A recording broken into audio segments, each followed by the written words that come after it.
नमस्ते साथीहरू, म तपाईँकै साथी रोशन राई। आज पनि म एउटा छुट्टै नयाँ भिडियो लिएर आइसकेको छु र आजको यो भिडियो रहेको छ मिलिङ मेसिनको बारेमा। यो मिलिङ मेसिन चाहिँ के भन्नु छ भने यो पनि वान अफ द एउटा गियर बनाउने एउटा मेसिन है गाई चाहिँ यो जस्तै गियर त अब धेरै खालको मेसिनमा बन्छ होइन।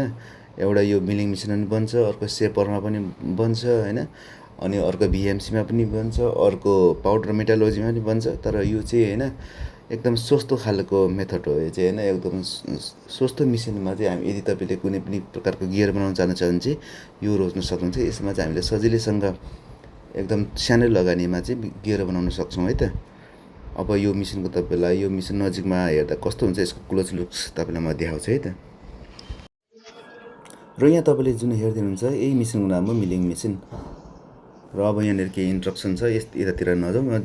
यसको फर्मुला चाहिँ 1/40 रेसियो हुन्छ क्या। यो जुन तपाईँले देख्नुहुन्छ दुलो दुलो भएको यसलाई इन्डक्सन प्लेट भन्छ, र जुन यतापट्टि यो छ यसलाई चाहिँ प्लन्जर भन्छ, जसको चाहिँ यसले घुमाउने पनि काम गर्छ, प्लस जुन यो इन्डक्सन प्लेटको जुन दुलो छ त्यसमा चाहिँ यसलाई अड्काउने काम गर्छ है।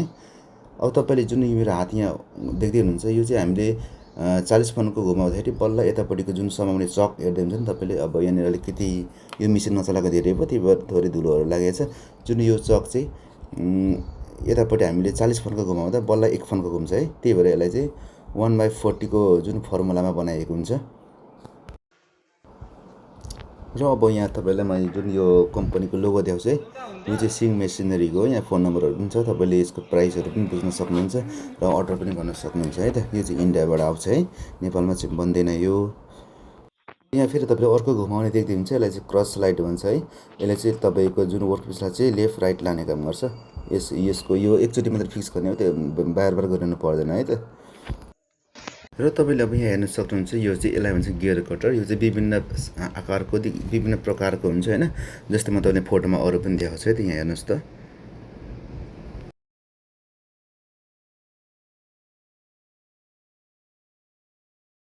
र अब म तपाईँलाई यसको मोटर देखाउँछु। यो मोटर चाहिँ तपाईँको होइन 2.5 HP को हुन्छ है। यहाँनिर थोरै धुलो भएको छ, देखिरहेको छैन।